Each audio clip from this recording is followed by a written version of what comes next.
The World Rally Championship pits man and machine against some of the toughest environments on Earth. For 11 months across 4 continents on 14 rallies, the 2001 championship was fought second by second. The outcome was the closest championship ever.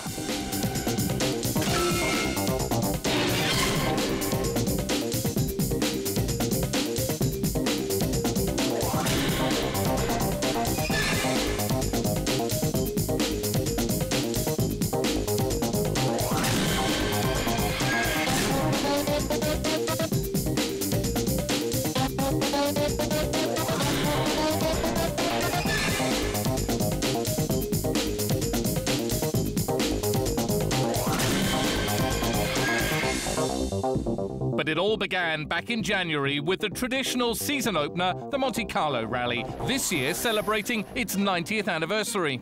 The weather's always unpredictable for the Monte. The rally's based entirely on tarmac, but heavy snow in the days before the event had made conditions treacherous.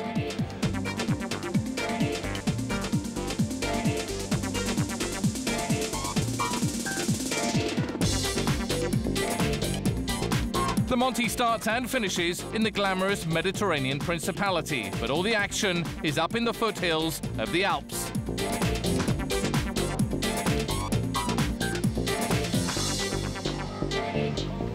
As reigning world champion, Marcus Grönholm was first off.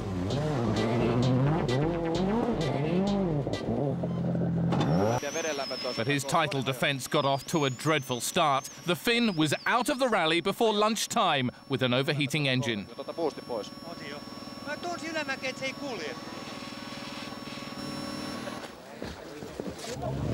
Yeah, it was on the stage too. Maybe after 15 kilometers I started to feel some noise and it was not so powerful, the engine. And then we have to stop for 7 minutes to check, but I couldn't find anything, so I decided to go to the end of the stage. But we cannot fix it here now, it's impossible. In fact, all of the Peugeots went out on day one. Oriol hit a rock and lost a wheel.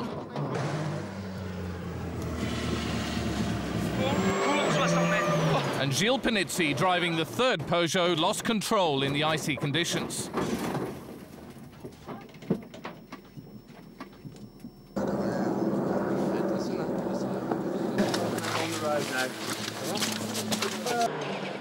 The man who benefited most from all these retirements was Colin McRae, who hates the rally but was in command.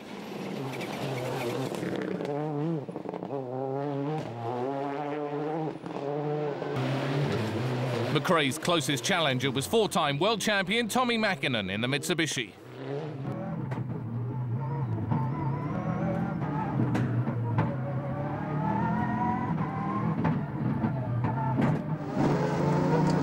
Subaru didn't fare much better than Peugeot. Marco Martin had already gone out, and then flipping his $500,000 car onto its roof was Petter Solberg.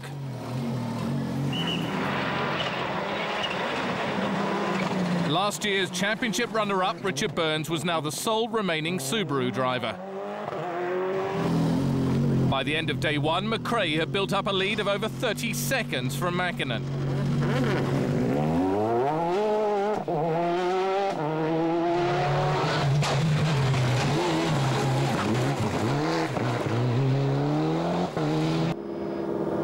En route back to Monte Carlo, Richard Burns' Subaru developed a problem, oil pressure knocking him out of the rally.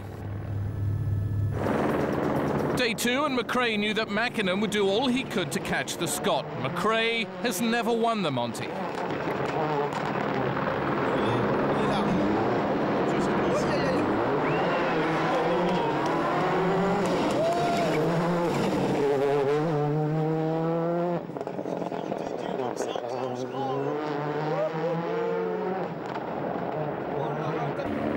The famous Sisteron stage, and it was here that Mäkinen started to make his charge. He sliced 20 seconds off McRae's lead in one go.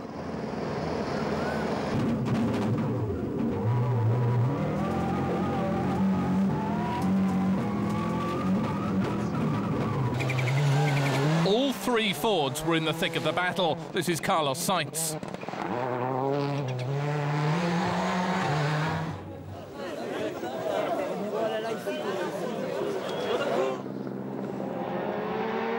And back with the blue oval was François Delacour, a former Monty winner.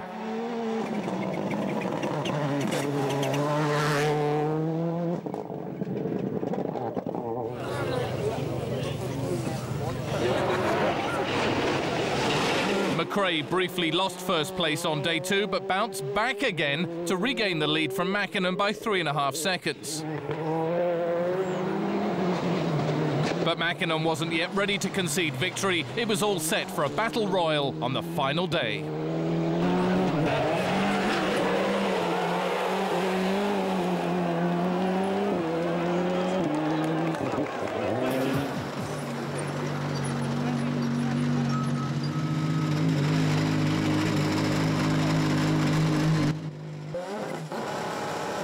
Turini is one of the most exacting and exciting stages in the World Championship.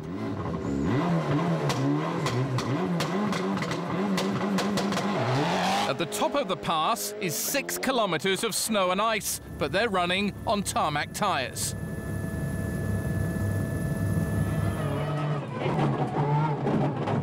At the top of the pass is where McRae came unstuck, the fly-by-wire throttle in his Ford failing right on the apex of a blind bend.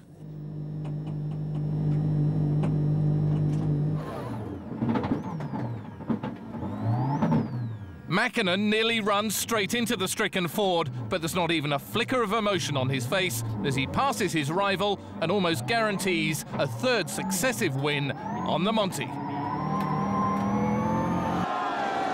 McRae managed to get going again, only for the car to break down.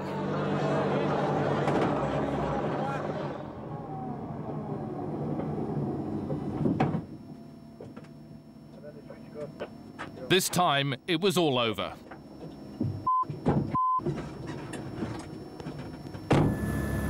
Furious, McRae vents his anger. For the 2nd year in a row, the Ford has let him down whilst leading.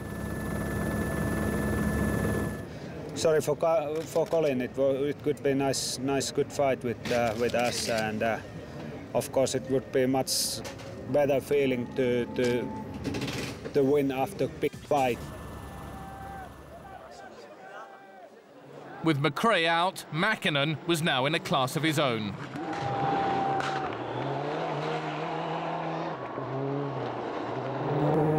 His closest rival was Carlos Sainz, but he was over a minute adrift. But the main battle was for 3rd between Skoda's Armin Schwarz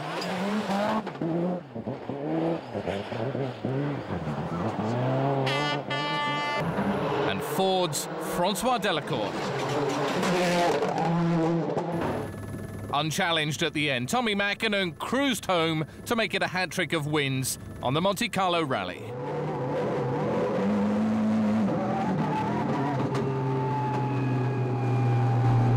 Have to be very happy. It was enjoyable weekend for us, and everything worked well. We had no problems at all with car. Car was working all the time.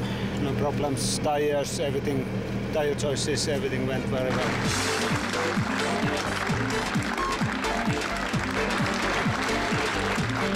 So Mäkinen a winner by a minute, Ford 2nd and 3rd, and Schwarz 4th. In February, the World Rally Championship moved to Sweden for the season's only winter rally. Even in temperatures as low as -30 and run entirely on ice and snow, it's still one of the fastest rallies of the year.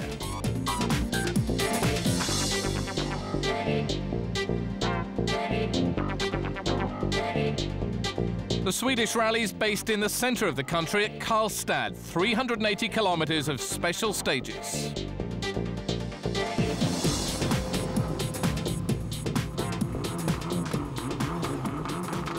First off, Tommi Mäkinen. After 4 years with the number 1 on his car, it's still strange to see him carry number 7.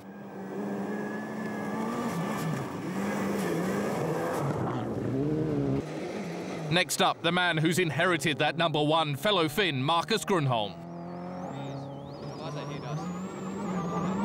But for the 2nd rally in a row, the champion was in trouble. Grönholm's engine was overheating again, and by stage 3, he'd retired.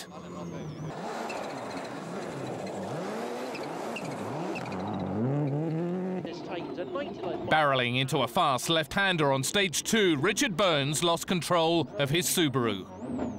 The car was beached like a whale on a snowbank. Furious and frustrated, Burns lost 13 minutes.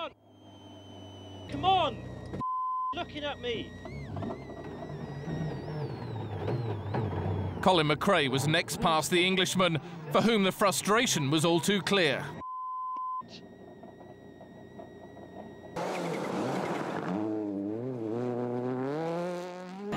But another corner and another snowbank. Colin McRae copied Burns.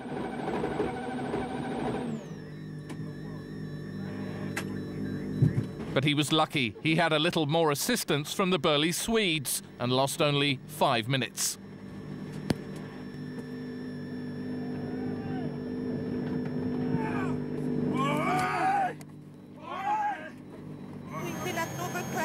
A little local knowledge goes a long way in Scandinavia, so Mitsubishi brought in Thomas Radström and co-driver Tina Turner. They were third after day 1. Sainz started slowly, but was soon blasting up the leaderboard to the very top.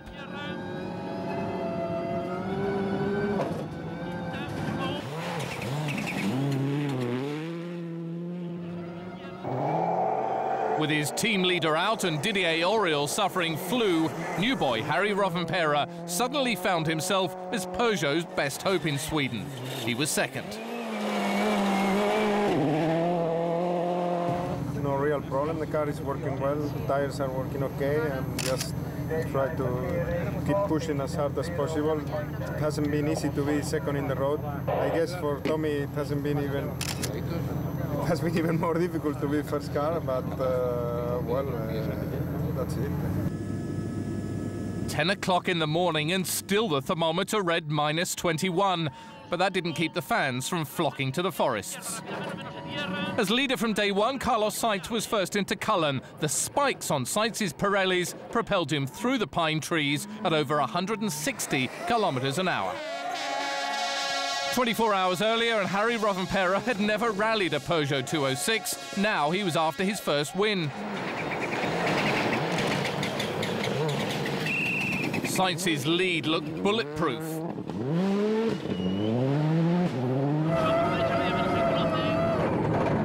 But when the Spaniard stalled on stage 9, he dropped to 4th overall.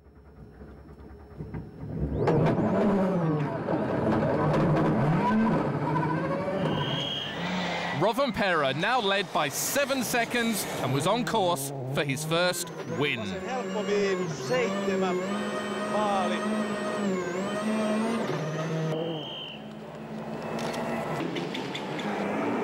Behind Rovanperä were 2 other Scandinavians, Tommi Mäkinen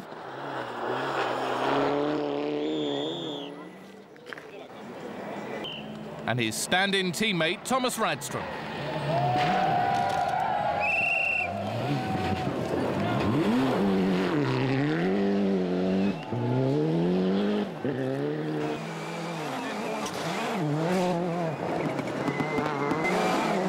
Yes, I'm very happy, and tomorrow we ask about the start place, and we see today what happened with Carlos.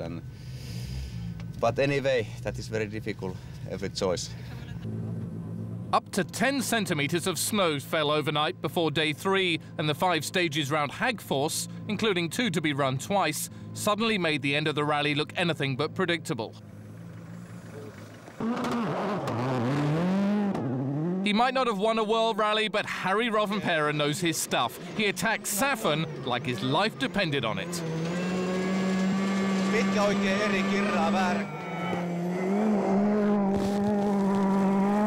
Next up, the Michael Schumacher of rallying, Tommi Mäkinen, but he'd gone for 2 shorter studs, and he scrabbled for grip. Carlos Sainz prayed for snow, and he got it. It was his only chance of reversing his slide down the leaderboard.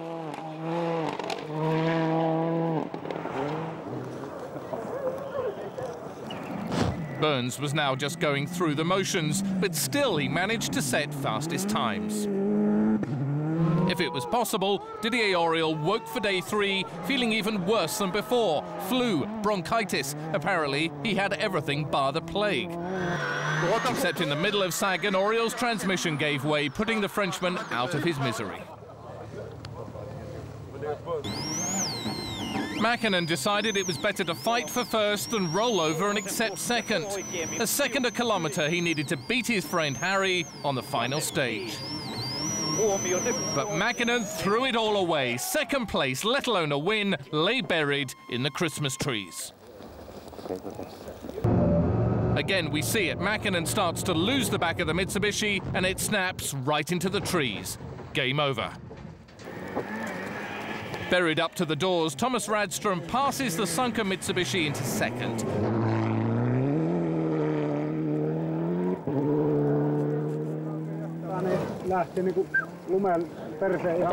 Sainz takes third.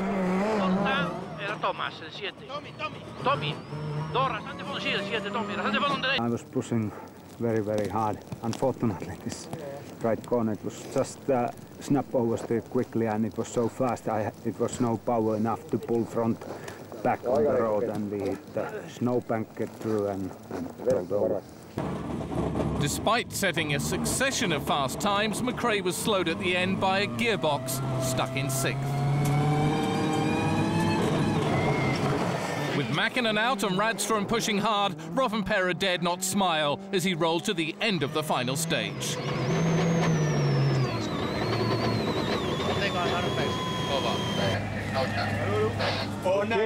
Confirmation at Peugeot, Rovanperä had won the Swedish rally. I'm very happy, of course.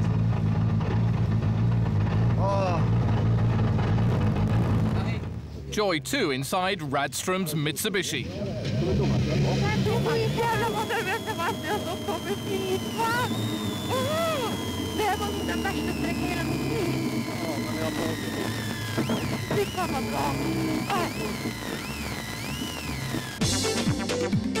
So Rovanperä joins the elite club of World Rally winners. Sainz ended up third, and for the second rally in a row, Gardemeister took points in the privateer Peugeot.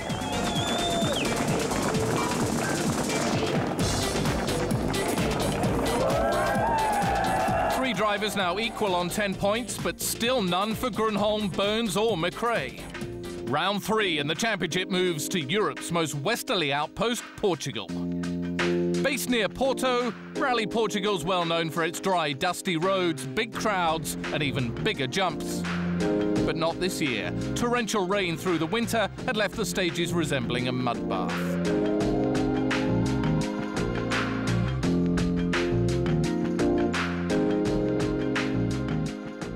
This was Tommi Mäkinen's 100th start in a World Rally, and he hoped that running first on the road would be an advantage, as the stages would be less cut up. Baltar, just east of Oporto, in the first stage of the rally, a 3-kilometre head-to-head super special in the mud.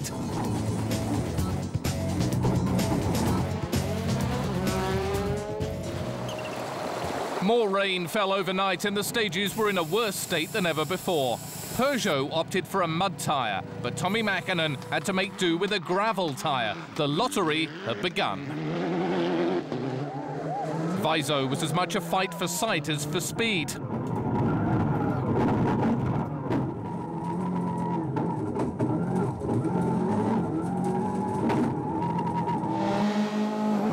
Second on the road was Harry Rovanperä. The early cars were always going to have the cleanest run through the stages, and Rovanperä set the fastest times, moving him into the lead.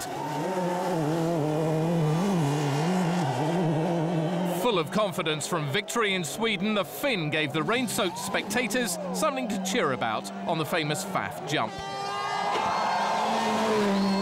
The record over the jump is the length of a football pitch. But Burns was a little more conservative. Fast right, minus in bump, slippy maybe. If the biblical conditions weren't bad enough, Grönholm had to cope with cows as well. The Finn was also having problems seeing in the mist.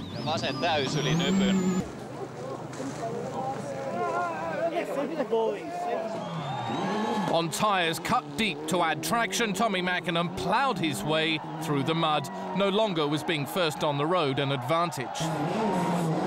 Rovanperä was faring little better. He was almost bottoming out in the ruts. Not even his mud tyres could get to grips with the appalling mire.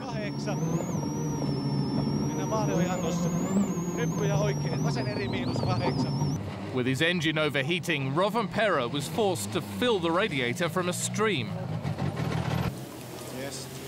The worry now that long-term damage might have been done. But at the top, it was coming down to a head-to-head between Mäkinen and Sainz.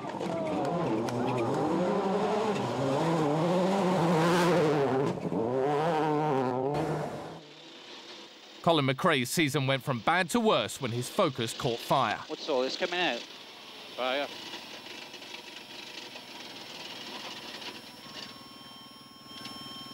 Fire extinguisher? Yeah.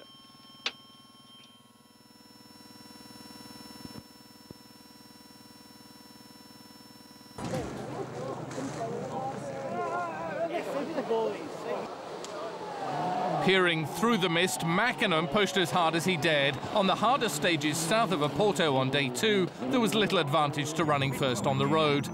This was the Argonel stage, and Mäkinen floundered in the mud bath, but still set fastest time.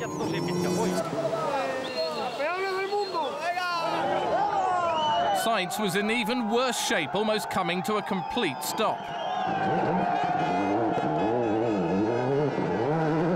But in the fog at the top of the hill, a safety car had slid off and was stranded half on and half off the road. How Sainz missed it is a miracle.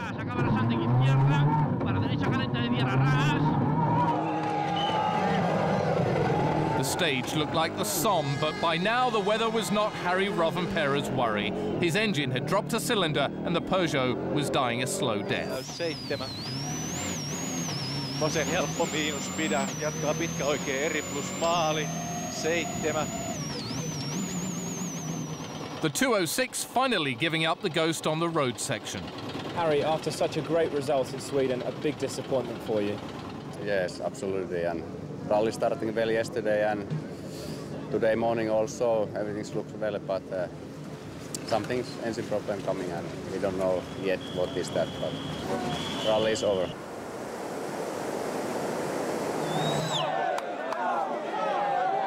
The battle for the lead raged on. Tommy Mäkinen looking strong.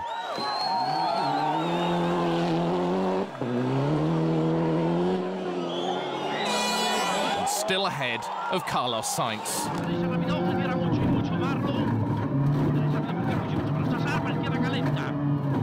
Grönholm hates fog and mist. With bad eyesight, he has trouble making out shapes, and it's a major fight just to keep going. Grönholm's other battle was with Richard Burns, but the Englishman was fighting steering and gearbox problems when he overshot a bend on stage 18, virtually handing third place to Grönholm.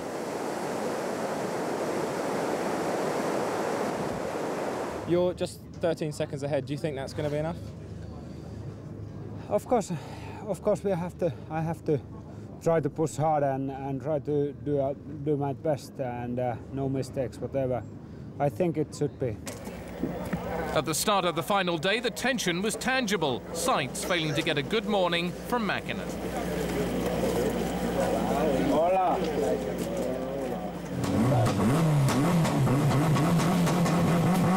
Rocks flying and rubber burning, Mäkinen showed Sainz a muddy set of heels as he launched off the line. It's always harder defending the lead than fighting to take it, and Mäkinen knew it. 2 minutes later, Sainz pulled onto the launch pad. In an instant, it was clear that Sainz was on a mission to beat Mäkinen.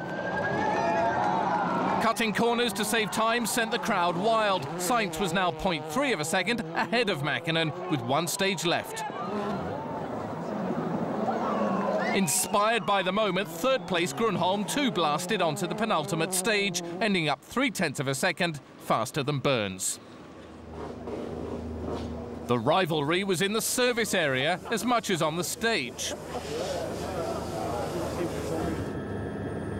In Sweden, he'd thrown away his lead on the last stage. This time, Mäkinen couldn't afford to throw away another 10 points.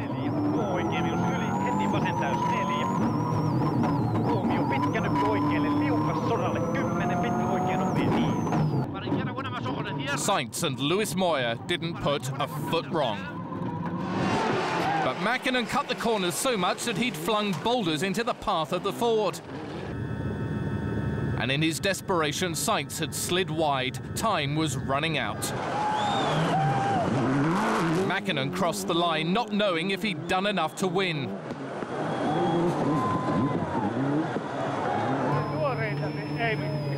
Ei me siitä pystytä mitään. No en tiedä miten meni, mutta yritin. Hyvin tuli. 2 kertaa löi vaan. But Sainz risked everything. It would be better to crash in search of 10 points than slow down for 6.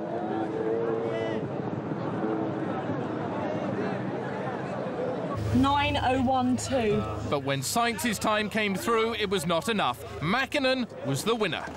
What a one.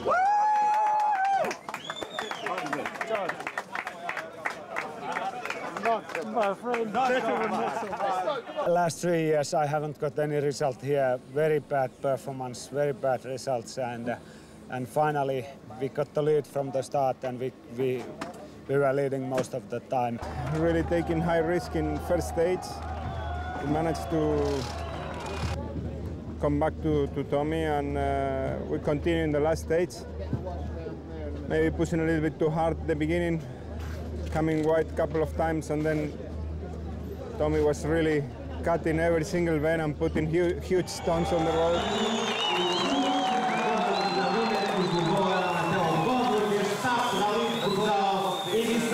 So 8.6 seconds, the final gap from Mäkinen to Carlos Sainz. Grönholm takes third from Burns by half a minute, Delacour fifth, and Alistair McRae sixth. Mäkinen's now 4 points clear in the drivers' table from Sainz. What a difference a few weeks makes as the series moves across the Iberian Peninsula to the sun, sights and stages of Catalonia.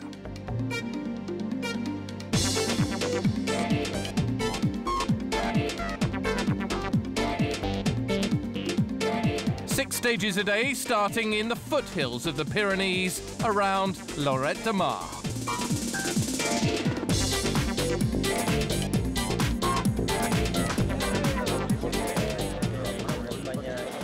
With 4 finishes from the last 4 trips here, Mäkinen would be happy with a 5th score this year.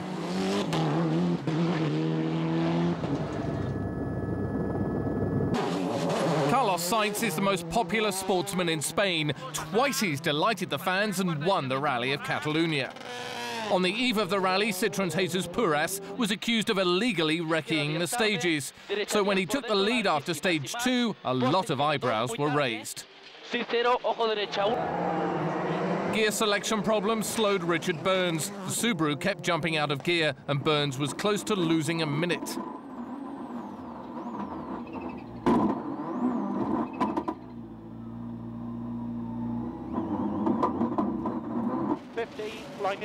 On one of the fastest places on the rally, Petter Solberg lost control of his Impreza.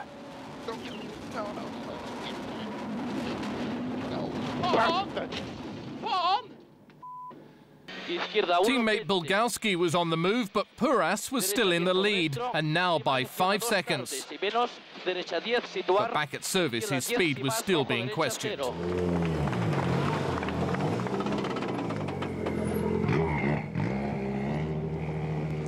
Yes, well, I think it's clear the FIA, after discussing, after showing everything, after speaking with them, they have decided that there was nothing, absolutely nothing illegal on my notes, any illegal thing on the practice, and that's it. Oriol lost time on the gravel at the edge of the road, but second place was safe. Gilles Panizzi, winner of the 2 other tarmac events for Peugeot, was 4th overall. Stage 5 proved to be a giant killer. A third of the way in, Marcus Grönholm clipped a rock with his rear wheel. Game over. His title hopes were now looking more than rocky.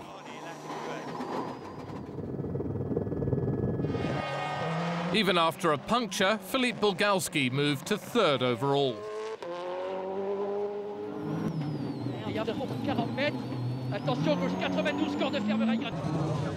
Dirty fuel had blocked the pipes in Ford number 4. For the 4th rally in a row, McRae was going home early.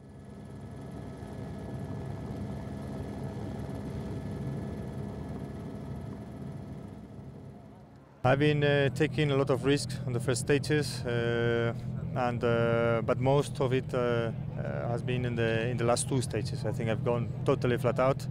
I think we have 1 or 2 punctures at the end of the stages, and Michelin tires are worked perfectly well in this situation. And well, I think I could not go faster really in the last 2 stages. By day 2, it was turning into a Citroën civil war. Bulgalski had charged up the order to challenge for the lead. Puras pushed hard, but the rough roads had taken the edge off his tyres. Bulgalski was pushing hard too. Puras still led, but now the gap was down to 7 seconds.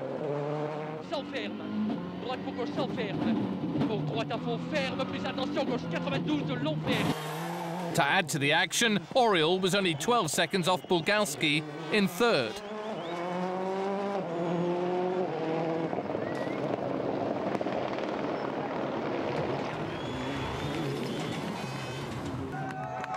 Seventh overall in the Ford Focus was Carlos Sainz. But Puras was